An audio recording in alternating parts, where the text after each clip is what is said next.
Hey everybody, this is Jim at SP500chart.com coming to you about 8:30 Eastern Time on August 9th, 2012. We're going to use some time-honored techniques to take a look at these modern markets with another one of our featured daily technical analysis videos of the S&P 500. Before we do so, as is always the case, I need to remind you that the website and this video are for educational purposes only, and nothing stated at the site or in this video is intended to be used as investment advice. I can draw lines on charts, but you have to draw your own conclusions from your own research and make investment decisions that are suitable for your personal financial situation. I'm not a licensed financial professional. I'm just a guy that draws lines on charts. So let's take a look.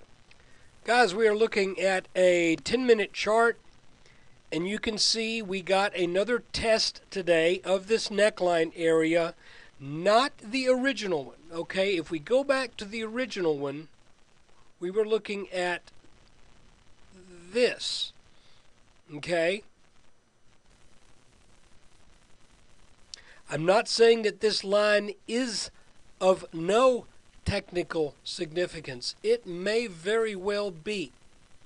But when we broke underneath it and then recovered to get back over that line, I just made a decision to go with a line that's got a little bit more of a reasonable pitch to it. And this is that line right here. So if we were to use this line as our, quote, neckline, or let's just for now call it a support line, if we use this line, then you can see we only have a short period of time late on the day of the 3rd where the market, and more specifically the S&P, traded underneath this support line. So if you count this little red candle right here early on the 3rd, we have 1, 2, 3, 4 clear bounces on this line. And then, of course, we have that period of, roughly a half hour or so, maybe a little bit longer, where the S&P was underneath this line going into the weekend before this week.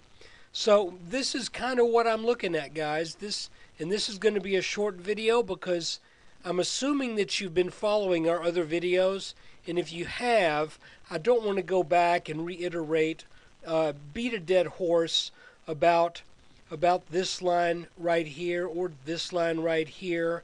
I will show you, however, that with the exception of what took place last week, we have made a topping pattern every time we've gotten up to this line or thereabouts.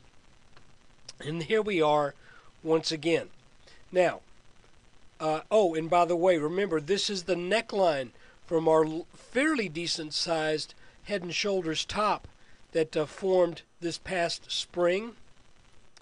I'll get most of it on the chart here. Here's that pattern. Broke down.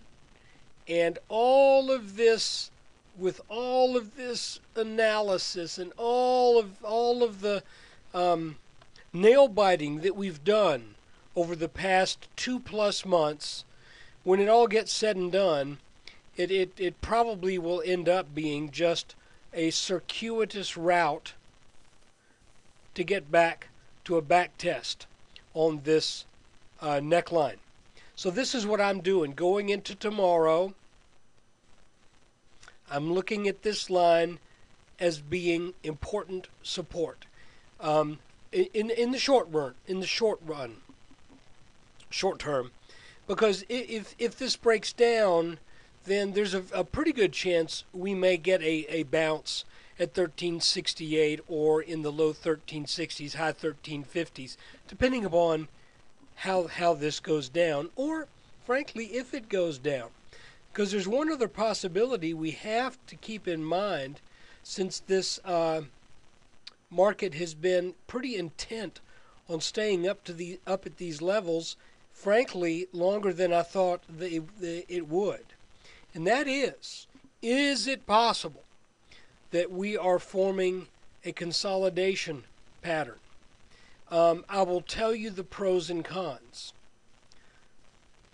The pros are we've been now 1, 2, 3, 4, 5 days essentially above this line. The cons are we have back tested a line that should be pretty substantial resistance. And I typically would expect this line to turn things back. But the market has been pretty stubborn here. So I just want to draw this line right here. If we were to bust up over this line and get over the neckline, then there is a chance that this market goes up a bit more. But my feeling right now is I don't have the gut feeling that is what's going to take place. And that is based upon the fact that we are now very near that neckline.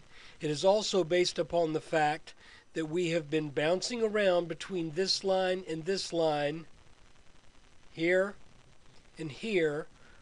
See there? Bounce back, up, bounce back, up, bounce back, up, bounce back, up.